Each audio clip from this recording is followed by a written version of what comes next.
First നായകനായിട്ട് വന്നു. പിന്നെ ചേട്ടനങ്ങ് പാട്ടല്ലേ? ഞാൻ ആ സമയത്ത് BA മ്യൂസിക്കിന് പഠിക്കുകയാണ്. ഒന്നാമത്തെ കാര്യം ചിറ്റൂർ കോളേജിൽ പാലക്കാട്. അപ്പോൾ ഈ പടത്തിന് വേണ്ടി വിളിക്കുമ്പോഴേ അച്ഛൻ എൻ്റെ അടുത്ത് ചോദിച്ചാൽ അതിന് തനിക്ക് അതിനെ അഭിനയിക്കാനൊക്കെ അറിയുമോ? പാട്ടല്ലേ? അപ്പോൾ എൻ്റെ ഫ്രണ്ട്സൊക്കെയാണ് പറഞ്ഞത്, അല്ല അച്ഛ ഒരു കാര്യമുണ്ട്, എൻ്റെ ഫ്രണ്ട്സ് എല്ലാം കൂടി പറയും നമുക്ക് ഫിലിം ഇൻഡസ്ട്രിയിലേക്ക് കയറാനുള്ളൊരു അവസരമാണ്, അഭിനയം അങ്ങനെ കയറട്ടെ, പിന്നെ പാടാമല്ലോ, അപ്പോൾ ഒരു കണക്ഷൻസ് കിട്ടില്ലേ എന്നൊക്കെ പറഞ്ഞ് അതായിരുന്നു ഒരു പ്ലാൻ സത്യത്തിൽ. അപ്പം അങ്ങനെ ഒരു 8-9 സിനിമ, ഒരു 8-10 സിനിമ കഴിഞ്ഞപ്പോഴേക്കും എനിക്ക് ഫൈനൽ ഇയർ ആയി. BA മ്യൂസിക് ഫൈനൽ ഇയറിന് ഞാൻ സിനിമകളൊന്നും ആക്സെപ്റ്റ് ചെയ്തില്ല, മര്യാദയ്ക്ക് പഠിച്ചു, ഫസ്റ്റ് റാങ്ക് കിട്ടി കാലിക്കറ്റ് യൂണിവേഴ്സിറ്റിയിൽ BA മ്യൂസിക്. ആ സമയത്ത് അന്ന് പേപ്പറിലൊക്കെ എഴുതിയൊരു വാചകം എനിക്കിപ്പോഴുണ്ട്, സിനിമാ നടനും നേടി റാങ്ക് എന്നാണ്. സിനിമാ നടനും അങ്ങനെയായിരുന്നു. പക്ഷെ അതിലൊരു ചാലഞ്ച് പോലെ കാണിച്ചു കൊടുത്തില്ലേ, സിനിമാ നടനും പറ്റും, അങ്ങനെ പറയൂ ചേട്ടാ. പിന്നെ അപ്പൊ മ്യൂസിക്കിലേക്ക് പിന്നെ എങ്ങനെ? അല്ല, എന്നിട്ട് ഞാൻ MA മ്യൂസിക് പഠിക്കാൻ വേണ്ടി മദ്രാസിലേക്ക് ജോയിൻ ചെയ്യുന്നു. 1980 ഞാൻ മദ്രാസ് യൂണിവേഴ്സിറ്റിയിൽ പഠിക്കാൻ കയറുന്നു. 2 ഗുരുക്കന്മാരെന്ന് പറഞ്ഞു എനിക്ക്. ഒന്ന് ഭരതേട്ടൻ, എന്നെ 2 സിനിമയിൽ കൊണ്ടുവന്ന് പത്മനാഭൻ സാറും ഭരതേട്ടനും നേതൃവേദത്തിലേക്ക് കൊണ്ടുവന്നത്. എന്നെ ഡബ്ബിങ് ആദ്യമായിട്ട് തുടങ്ങിച്ചതും ഇതേപോലെ എൻ്റെ 3 ശശിയേട്ടൻ്റെ പടമാണ് കാണാൻ പറയത്ത്, IV ശശി. അത് പത്മനാഭൻ സാർ സ്ക്രിപ്റ്റ്. ഇവർ 2 പേരും കൂടിയാണ് പറയുന്നത്, ഇതുപോലെ റഹ്മാൻ ഒരു വോയിസ് കൊടുക്കാൻ ഒരാളാണ്, നിനക്കൊന്ന് ശ്രമിച്ചുകൂടെ? അപ്പോൾ ഞാൻ പറഞ്ഞു, സാർ ഞാനിങ്ങനെ വേറെ ആർക്കും ശബ്ദം കൊടുത്തിട്ടില്ല, ഞാൻ അഭിനയിച്ചതിന് ഡബിങ് അറിയാം. ഞാൻ എൻ്റെ സ്വന്തം ക്യാരക്ടർ, എൻ്റെ രതീന്ദ്രവേ എന്നുള്ള ആദ്യത്തെ പടം ഞാൻ സ്വന്തം വോയിസാണ്. ആനിയുടെ ഫസ്റ്റ് പടം സ്വന്തം വോയിസ് അല്ലേ? അതൊക്കെ ഒരു വലിയ ഭാഗ്യമാണ്. കാരണം ആദ്യത്തെ പടങ്ങളിൽ എപ്പോഴും ഈ ഡയറക്ടേഴ്സ് വേറെ ആളെ കൊണ്ട് ഡബ് ചെയ്യിപ്പിക്കും. കാരണം അതൊരു പെർഫെക്ഷൻ വരണം, ഇവർക്ക് എക്സ്പീരിയൻസ് ഉണ്ടാവില്ല. പക്ഷേ ഭരതേട്ടൻ എന്നെ കൊണ്ട് തന്നെ ചെയ്യിപ്പിച്ചു. അതൊരു വലിയ ഭാഗ്യമാണ്. ചേച്ചിയെ കണ്ടത് അപ്പോൾ 1982 ഞാൻ പാടാൻ തുടങ്ങുന്നു ആ സമയത്ത്. അപ്പോൾ ശശിയേട്ടൻ IV ശശിയാണ് എന്നെ ഈണ എന്നുള്ള സിനിമയിലൂടെ എന്നെ ആദ്യമായിട്ട് പാട്ടുകാരനാക്കുന്നത്. അപ്പോൾ ആ സമയത്ത് ഈ പാടാൻ ശശിയേട്ടൻ എൻ്റെ ഒരു പ്രോഗ്രാം മറ്റേ കോഴിക്കോട് വെച്ച് കേട്ടിട്ട് ഞാൻ പാടും എന്നുള്ളത് ഇവിടെ സീരിയസ് ആയിട്ട് അന്നാണ്. സീമ ചേച്ചിയുണ്ട്, ശശിയേട്ടനുണ്ട്. ഞാൻ സ്റ്റേജിൽ മുഹമ്മദ് റാഫിയുടെ ഒരു പഴയൊരു ചാഹുങ്ക മേ തുझे സാഞ്ച് സവേരേ, ആ പാട്ട് എന്തായാലും നല്ല പാട്ടാണ്. അപ്പോൾ അത് പ്രത്യേകിച്ചും കോഴിക്കോട് മുഹമ്മദ് റാഫിയുടെ പാട്ട് മര്യാദയ്ക്ക് പാടിയാൽ നല്ലോണം കൈയടി കിട്ടും. മര്യാദയ്ക്ക് പാടിയില്ലെങ്കിൽ കൂവി നശിപ്പിക്കും. കാരണം അവിടെ റഫി എന്ന് പറഞ്ഞാൽ ഭയങ്കര ക്രേസാണ് കോഴിക്കോട്. അപ്പോൾ അന്ന് ഞാൻ ഇതും പിന്നെ സ്വപ്നങ്ങളെ വീണുറങ്ങൂ, ഈ 2 പാട്ട് ഞാൻ പാടി.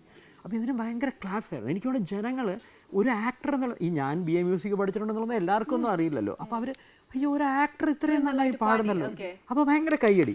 അപ്പോൾ കൈയടിച്ചുകൊണ്ടിരിക്കുമ്പോൾ ശശിയേട്ടനും സീമ ചേച്ചിയും സ്റ്റേജിൻ്റെ ബില്ലുകൊണ്ട് എന്നെ കെട്ടിപ്പിടിച്ചിട്ട് പറഞ്ഞു, ഞങ്ങളുടെ അടുത്ത പടത്തിൽ നീ എല്ലാ പാട്ടും പാടുന്നു എന്ന് പറഞ്ഞു. അപ്പോൾ ഞാൻ ആദ്യം അത് അത്ര സീരിയസ് ആയി, കാരണം ഈ സിനിമയിൽ എല്ലാവരും പറയുന്ന ഒരു സംഭവം, ഒരു സന്തോഷിപ്പിക്കാനാണ്. പക്ഷേ ശശിയേട്ടൻ ഈണ എന്നുള്ള സിനിമയിൽ കറക്റ്റായിട്ട് അതിൽ 3 പാട്ടും ഞാനാണ് പാടിയിരിക്കുന്നത്. വെള്ളിച്ചില്ലും വീതറി എന്നുള്ള എൻ്റെ ആദ്യത്തെ പാട്ട്.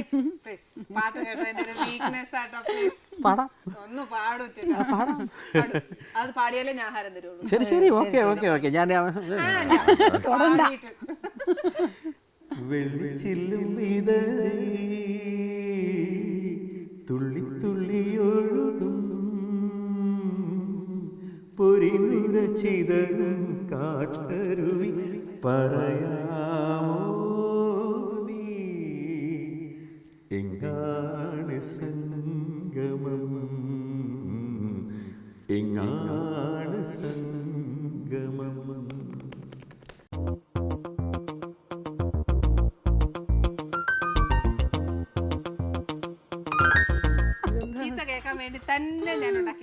കുട്ടി ഇത് തണുത്തതല്ലേ? ചൂടുള്ള ചുക്ക് കാപ്പി തന്നു. എന്തായാലും ആ തണുപ്പ് മാറിയേച്ച് കുടിച്ചാൽ തണുപ്പ് ഞാൻ കുറച്ച് കഴിഞ്ഞിട്ടേ കഴിക്കും. അല്ലെന്നുണ്ടെങ്കിൽ ഞാൻ ചേട്ടന് ചൂട് എടുക്കാമോ ഇപ്പൊ? പിന്നെന്താ, പക്ഷെ എടുക്കുന്നതും കഴിക്കുന്നതും കൊള്ളാം. ചേച്ചി ജീവിതത്തിലോട്ട് വന്നത് പറഞ്ഞില്ല, എന്തായാലും 10-29 വയസ്സായില്ല, അതൊക്കെ മെല്ലെ പറയാം. 29 കൊല്ലായി വയസ്സാണ്. 29 കൊല്ലമായി. ചേച്ചി അതൊന്ന് പറഞ്ഞേ, ആ വഴി ചേച്ചി പറയട്ടെ. ഞാനിപ്പോ വായ ഇട്ട് അടിച്ച് ഞാനേ എത്ര നേരം കൊണ്ട് ചോദിച്ചു, പറഞ്ഞില്ലല്ലോ. ഇനി ചേച്ചി പറഞ്ഞു. അല്ലെങ്കിൽ വരുന്നതിന് മുമ്പേ പറഞ്ഞു എൻ്റെ അടുത്ത് പറയുന്നത് നല്ല പാചകമാണ് മറ്റേ ആനിയുടെ. ഞാൻ പറഞ്ഞു പാചകം മാത്രമല്ല വാചകമാണെന്ന് പറഞ്ഞു ഞാൻ കേട്ടോ. പക്ഷെ ചേട്ടന് കഴിക്കാൻ സമയം തരാട്ടോ. ഇത് വെജ് അല്ലേ? പിന്നെ എനിക്ക് വെജല്ലാതെ പറ്റില്ല. അങ്ങനെയാണോ? കോലത്തിന്റെ അല്ലേ? എൻ്റെ സിസ്റ്റർ കോളേജ് ഹോസ്റ്റലിൽ പോകുമ്പോൾ കഴിച്ചു, എൻ്റെ അച്ഛൻ കഴിക്കുമായിരുന്നു. ഇതൊക്കെ ഞാൻ വീട്ടില് പരീക്ഷിച്ചെടുത്തതാ ചേച്ചി. അതുകൊണ്ട് ഇതിനകത്ത് ഞാൻ പ്രത്യേകിച്ച് പേരൊന്നും ഇട്ടില്ല, എന്റെ തന്നെ സ്വന്തം പേരായിട്ടേക്കുന്നത്. നന്നായിണ്ടാ? ഗംഭീരമുണ്ട്. അസലായിട്ടുണ്ട് ചേച്ചി അവിടെ കഴിക്കുന്ന സമയം ചേച്ചിയെങ്കിലും ഒന്ന് പറയൂ, ഇദ്ദേഹത്തെ കണ്ടുമുട്ടിയതൊന്ന് പറയൂ. ഇത് പറഞ്ഞ് നമുക്ക് എനിക്കാണെങ്കിൽ ഇപ്പൊ അത് പറഞ്ഞു ഞാൻ വേറെ സാരമില്ല, ഞാൻ കേക്കട്ടെ. ഞാൻ കുറെ TV ചാനൽ ഞാൻ ഈ കഥയൊന്ന് മാറ്റിയാലോ എന്നാലും 29 വർഷം കഴിഞ്ഞ് ഇനി മാറ്റരുത്.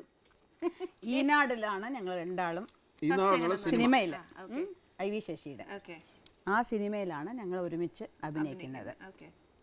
അതിൽ വന്നിട്ട് ശരിക്കും വേറെ ഒരു ആർട്ടിസ്റ്റിനെ അത്ര ഇട്ടിരുന്നത് ഞാൻ പിന്നെ അറിയുന്നത്.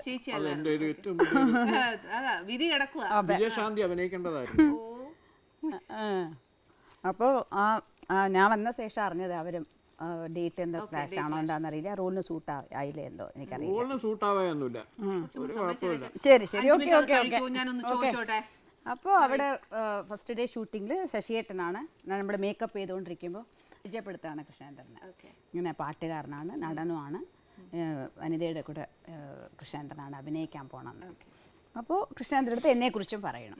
അങ്ങനെയാണ് ഞങ്ങൾ ഇൻട്രൊഡക്ഷൻ ആവുന്നത്. അത് കഴിഞ്ഞ് ഷോർട്ടിൽ ശശിയേട്ടനെ ഒരു പ്രാവശ്യം കൂടി പരിചയപ്പെടുത്തി, ഇവൻ അസലായി പാടും എന്നൊക്കെ പറഞ്ഞിട്ട്. അപ്പോൾ ഞങ്ങളുടെ ആദ്യം എടുത്തത് കുറച്ച് മോണ്ടേജസ് ആണ്, ഞങ്ങൾ തമ്മിലുള്ള സ്നേഹം. അങ്ങനെ അത് കഴിഞ്ഞിട്ട് ശശിയേട്ടൻ 1-2 ദിവസം കഴിഞ്ഞു. പിന്നെ ശശിയേട്ടൻ ചോദിച്ചു, കൃഷ്ണേന്ദ്രൻ പാടി, എനിക്കപ്പം മലയാളം അത്ര ഫ്ലൂയൻ്റ് അല്ല, ഇപ്പൊ ബെറ്റർ ആണല്ലോ ഞാൻ, ഇപ്പൊ ഞാൻ ബെറ്റർ അല്ല, പിന്നെ എന്താ ഇപ്പൊ ഞാൻ ഡബ് ചെയ്യാൻ പോവാ എന്നൊക്കെ പറഞ്ഞ് ഭീഷണി വരുന്നുണ്ട്. ഇത്രയും ഭേദമായി അതന്നെ. അപ്പോൾ പാടി കേട്ടോന്ന് ചോദിച്ചു. അപ്പം ഞാൻ പറഞ്ഞു ഇല്ല, പാടി കേക്കൂ പറഞ്ഞിട്ട് അന്ന് പാടിയ പാട്ട് പാട്ട് പാട് പാട് മലയാളം പാട്ടായിരുന്നു അത്. പാരിജാതം തിരുമിഴി തുറന്നു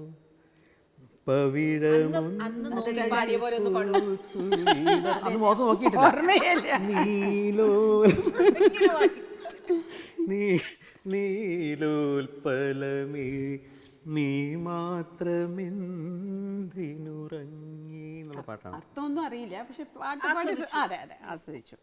അപ്പൊ പിന്നെ അങ്ങനെ ഞങ്ങൾ ഒരു 7-8 ദിവസമാണ് ഞങ്ങൾക്ക് വർക്ക്. അതിൽ ഒരു പോർഷൻ സിനിമയ്ക്കൊക്കെ പോയി ഞങ്ങൾ ഒരുമിച്ച് കേട്ടോ. ഷൂട്ടിങ്ങിന്റെ ഇടയിൽ രതീഷേട്ടനുണ്ട് കൂടെ, വനിതയുടെ അമ്മയുണ്ട്, ഞാനുണ്ട്. മൂന്നാം പിറ എന്ന് പറഞ്ഞിട്ട് കമലാസ്, അതാണ് ഞങ്ങൾ ആദ്യമായിട്ട് ഒരുമിച്ച് കാണുന്നത്. അപ്പൊ അതില് ഞങ്ങൾ എങ്ങനെയാ അടുത്തടുത്ത സീറ്റിലാണ് ഇരുന്നത്. അടുത്തടുത്ത സീറ്റിൽ വേറൊരു ഇന്റർവ്യൂവിൽ എന്നെ കൊല വിളിച്ചതാണ് ഈ കാര്യം. ഞാൻ അത് പറയിപ്പിക്കണ്ട. അല്ലാതെ എനിക്ക് ധൈര്യമായിട്ട് പറയാം. അടുത്തിരുന്നിട്ട് അന്ന് ഇങ്ങനെ ഇന്റർവെൽ കഴിയുന്ന മുമ്പ് കൈ പിടിച്ചു. എന്താ അത് പറയാൻ മടി?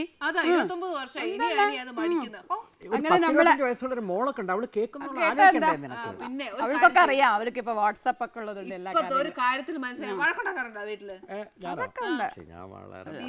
ഇങ്ങോട്ട് പറഞ്ഞാലേ ഉള്ളൂ.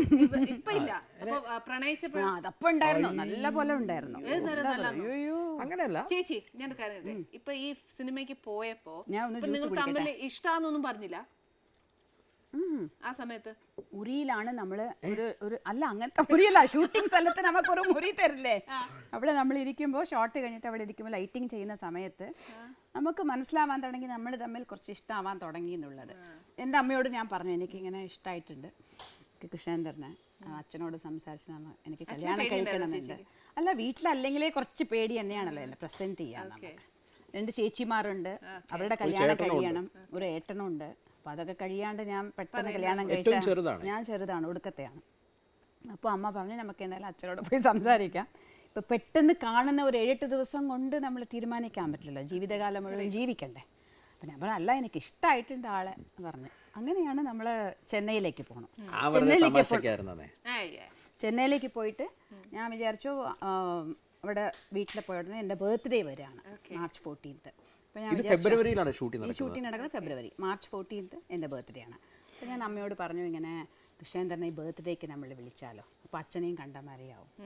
അങ്ങനെ ബർത്ത്ഡേക്ക് വിളിച്ചപ്പോൾ കൃഷ്ണേന്ദ്രനും ഈ പ്രഭാകർ പറഞ്ഞിട്ട് പണ്ടൊരു ബേബി സുമതി ഉണ്ടായിരുന്നു, പണ്ടത്തെ 1000 പാദസരങ്ങൾക്ക് പാട്ട്, ഒരു കൊച്ചു കുട്ടിയില്ലേ, അത് വലിയ ശാലിനിയുടെയൊക്കെ പോലെ ആ കാലത്തെ വലിയ ചൈൽഡ് ആർട്ടിസ്റ്റ് ആയിരുന്നു. സുമതിയുടെ ബ്രദർ ഒരു പ്രഭാകർ ഉണ്ടായിരുന്നു. അയാൾ തമിഴിലൊക്കെ വലിയ ചൈൽഡ് അവർ വലുതായതിനു ശേഷം അവർ അത്ര ഷൈൻ ചെയ്തിട്ടില്ല. പ്രഭാകർ ഈ നാട്ടിലൊരു ക്യാരക്ടർ. പ്രഭാകറും ഞാനും കൂടിയാണ് ആദ്യമായിട്ട് ഇവളുടെ വീട്ടിലേക്ക് പോകുന്നത്, അണ്ണാനഗറിലെ വീട്ടിലേക്ക്. അപ്പോൾ വരുമ്പോൾ കൊണ്ടുവന്ന ഗിഫ്റ്റിന്റെ കാര്യം അറിയണ്ടേ, വളരെ ഞാൻ ഒരു ഭയങ്കര ഒപ്പീനിയൻ ഉണ്ടായിട്ടുണ്ടെന്ന് ഞാനൊരു നല്ല ഒരു അന്നത്തെ കാലം 1982 ആണെന്ന് ആലോചിക്കാം. നല്ല ഒരു 1000-1500 രൂപയുടെ നല്ല ഒരു ഭയങ്കര ഒരു പെർഫ്യൂം നല്ല പാക്കിംഗ് മഞ്ഞ കാണുമ്പോൾ ഭയങ്കര രസമാണ്. അപ്പൊ അച്ഛനും കൂടി ഒരു ഇംപ്രഷൻ വന്നിട്ട് വരുമ്പോ തന്നെ ഈ പയ്യൻ ഇങ്ങനെയൊക്കെ കൊണ്ടുവരുന്നുണ്ടല്ലോ ഒരു സെന്റ്. അത് നല്ല സെന്റാണ്, ഗംഭീര സെന്റാണ്. അപ്പൊ അവിടെ ബർമ ബസാർ എന്നൊരു സാധനമുണ്ട്, കേട്ടിട്ടുണ്ടോ? ചെന്നൈ ബർമ ബസാറിൽ എല്ലാം ഡ്യൂപ്ലിക്കേറ്റാ. 60 രൂപയ്ക്ക് കിട്ടിയ ഒരു കുപ്പി. വേറെ പൈസ വേണ്ട കയ്യിൽ, ഇത്ര വലിയതൊക്കെ ഉണ്ടാക്കി. ഇംപ്രഷൻ പോയി. ഇംപ്രഷൻ ഇപ്പോഴല്ലേ പോയത്? അല്ല, അതിനുശേഷം ആലോചിച്ച് വേണ്ടിയിരുന്നില്ല എന്ന് തോന്നി. അങ്ങനെ അച്ഛനും അമ്മയും അങ്ങനെ പറഞ്ഞിട്ട് പിന്നെ എന്താന്ന് വെച്ചാൽ അവര് സംസാരിച്ച് വന്നപ്പോ ഇവരുടെ ഫാമിലിയിലെ ഇവരുടെ അച്ഛന്റെ, അത് പറയൂ. എന്റെ അച്ഛന്റെ ചെറിയച്ഛൻ, അച്ഛന്റെ ബ്രദർ ബേസിക്കലി മഞ്ചേരി, നിലമ്പൂർ അടുത്ത്. നിലമ്പൂർ ഞങ്ങൾ 23 കിലോമീറ്റർ ഉള്ളൂ. അതൊക്കെ പിന്നെ സംസാരിച്ചപ്പോഴാണ് അറിയുന്നത്. അപ്പം ഞങ്ങളുടെ നിലമ്പൂർ കോയിലകത്ത് എൻ്റെ അമ്മൂമ്മയും മുത്തശ്ശിമാരെയൊക്കെ ഇംഗ്ലീഷും മാത്സും ഒക്കെ പഠിപ്പിക്കാൻ ഒരു ശാസ്ത്രി മാസ്റ്റർ താമസിച്ചിരുന്നു. അന്നൊക്കെ ഈ സ്ത്രീകൾ വീട്ടിൽ നിന്ന് പുറത്തു പോകില്ലല്ലോ. ഈ പഠിപ്പിക്കാൻ താമസിച്ചിരുന്ന ശാസ്ത്രി മാസ്റ്ററുടെ ബ്രദറിന്റെ മകനാണ് വനിതയുടെ അച്ഛൻ. അങ്ങനെ ഒരു കണക്ഷൻ പണ്ട് വലിയ പ്രശ്നങ്ങൾ, സിനിമാ നടി എന്നൊക്കെയുള്ള പ്രശ്നങ്ങളൊന്നും വലിയ കാര്യമായിട്ട്. പിന്നെ എൻ്റെ ചേച്ചിമാരുടെ കല്യാണം കഴിയുന്നവരെ വെയിറ്റ് ചെയ്യാൻ പറഞ്ഞു.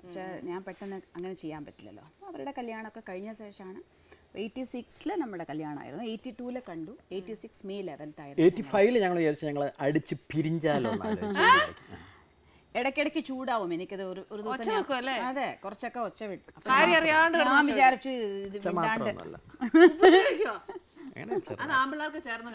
അല്ലല്ല സത്യമാണ്. അതൊക്കെ ഇപ്പൊ ആലോചിക്കുമ്പോ ഭയങ്കര വെട്ടിത്തരായിരുന്നു. അപ്പൊ ഞാൻ വിചാരിച്ചു ഇനിയിപ്പോ വന്നിട്ട് ശരിയാവുന്ന ആവില്ല. ഞാൻ അമ്മയോട് പറഞ്ഞു ഞാനിങ്ങനെ, കാരണം എന്തെങ്കിലും സ്റ്റില്ലുകളൊക്കെ കാണും. ഞാൻ ആ സമയത്ത് തമിഴിൽ ബിസിയാണ്. അപ്പോൾ വൈജയമാനന്ദന്റെ കൂടെ കോമഡി, സുരേഷ് നല്ലൊരു കോമഡിയാണ്. ആ സമയത്ത് കോമഡി ചെയ്യാൻ തുടങ്ങിയൊക്കെ ഒന്ന് പറയണേ, കോമഡിയിലേക്ക് ചെയ്തതെന്നൊക്കെ.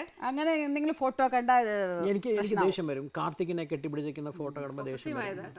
Over possessive. അപ്പൊ അങ്ങനെ ഞങ്ങൾ പറഞ്ഞു നമുക്ക് പിരിയാം. ഞങ്ങൾ ഒരു മാസം ഫോണിങ് നിർത്തി. ഒരു മാസത്തോളം ഞങ്ങൾ ഫോണിൽ സംസാരിച്ചില്ല. ഞാൻ അമ്മയോട് പറഞ്ഞു ഇനി ഫോണൊന്നും ചെയ്യില്ല, എനിക്ക് വേണ്ട, ഇപ്പൊ തൽക്കാലം കല്യാണം ഉദ്ദേശിക്കുന്നില്ല പറഞ്ഞു. പക്ഷെ അമ്മയ്ക്ക് മനസ്സിന് വിഷമം. എൻ്റെ അമ്മൂമ്മയുണ്ടായിരുന്നു. ഞാൻ അമ്മൂമ്മയുടെ കൂടെ, അമ്മൂമ്മയുടെ സിസ്റ്റർ അവരുടെ വീട്ടിലാണ് താമസിച്ചത്. അപ്പോൾ അമ്മൂമ്മയും വിചാരിക്കുന്നു എന്താ കുറച്ച് ദിവസമായിട്ട് വനിതയുടെ ഫോണൊന്നും കാണില്ല, കൃഷ്ണനും വിളിക്കുന്നൊന്നും കാണില്ല. അങ്ങനെ വനിതയുടെ സിസ്റ്ററും എൻ്റെ അമ്മൂമ്മയും കൂടി സംസാരിച്ചു. ഇവർ തമ്മിൽ എന്താ പ്രശ്നം? അതെ, അങ്ങനെ അവർ തമ്മിൽ രണ്ടാമത് ഞങ്ങളെ ഫോൺ ചെയ്യിപ്പിച്ചു. അങ്ങനെയാണ് രണ്ടാമത് ശരി ഓക്കെ എന്നാ പിന്നെ പോട്ടെ എന്നുള്ളൊരു ലൈനിൽ ഞാൻ. പ്രാക്ടിക്കലായിട്ട് വിചാരിക്കാൻ പാടില്ലല്ലോ, ജീവിതം വേറെ മറ്റത് വേറെ. ചേച്ചി ഒരു ആർട്ടിസ്റ്റ്, ചേട്ടൻ ഇത്രയും പാട്ട്, മോളെന്താ, മോക്കെന്താ ഇഷ്ടം? എന്താ പാടും, കുറച്ചൊക്കെ പഠിച്ചിട്ടുണ്ട്. പിന്നെ കുറെ സിനിമകൾ കാണും. അവള് ജോലി എടുക്കാം. അല്ല ബാംഗ്ലൂർ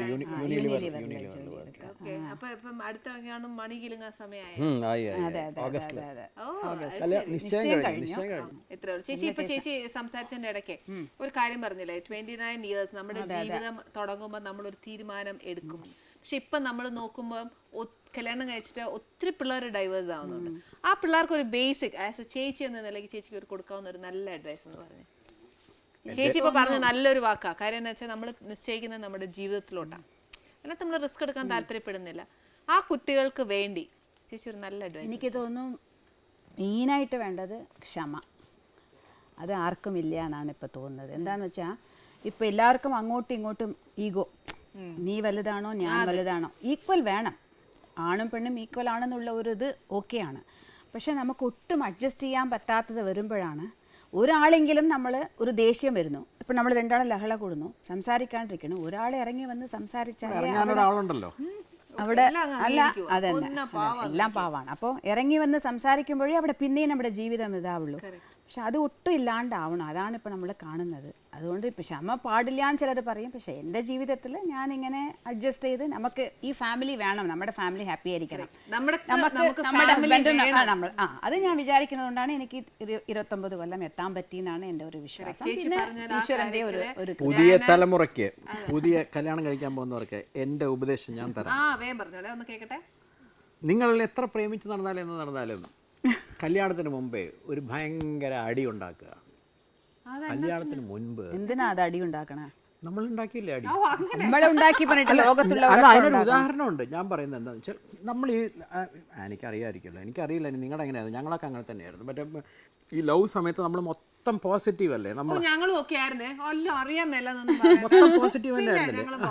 അതാ പറഞ്ഞു. അപ്പോൾ എല്ലാവരുടെ കാര്യം അങ്ങനെയാണ്. അപ്പോൾ നമുക്ക് നെഗറ്റീവ് അറിയില്ല. അപ്പോൾ ഈ ഒരു അടി, ഒരു ബഹളം ഉണ്ടായി കഴിയുമ്പോൾ നമുക്കറിയാം ഇത് പെശകി. എന്നിട്ടും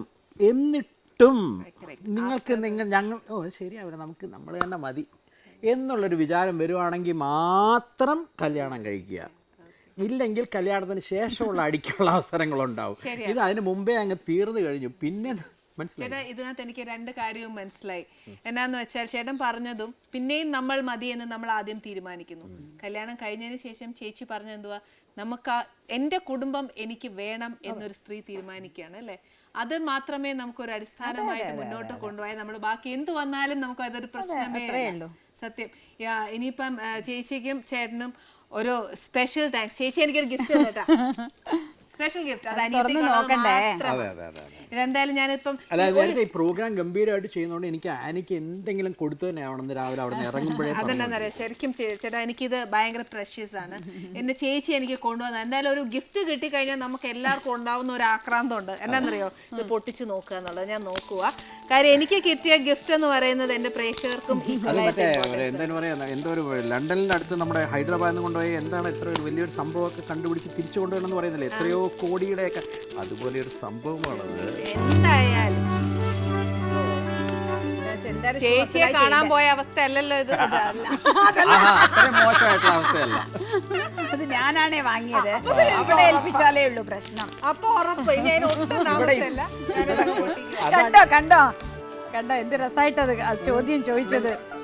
ഇപ്പൊ ചേച്ചിയെ കാണാൻ പോയപ്പോ ഒന്നുള്ള സാധനം അല്ലല്ലോ എന്ന് ചോദിച്ചു. അത് അന്നത്തെ സിറ്റുവേഷൻ അങ്ങനെയായിരുന്നു, ഇന്നത്തെ സിറ്റുവേഷൻ അങ്ങനെയല്ല. എനിക്ക് മേല ഗിഫ്റ്റ് ആണേ. ഇപ്പൊ തന്നെ ഞാൻ ഇടണ്ടേ എന്റെ ചേച്ചിക്ക് വേണ്ടി ഞാൻ ഇട്ടില്ലേ.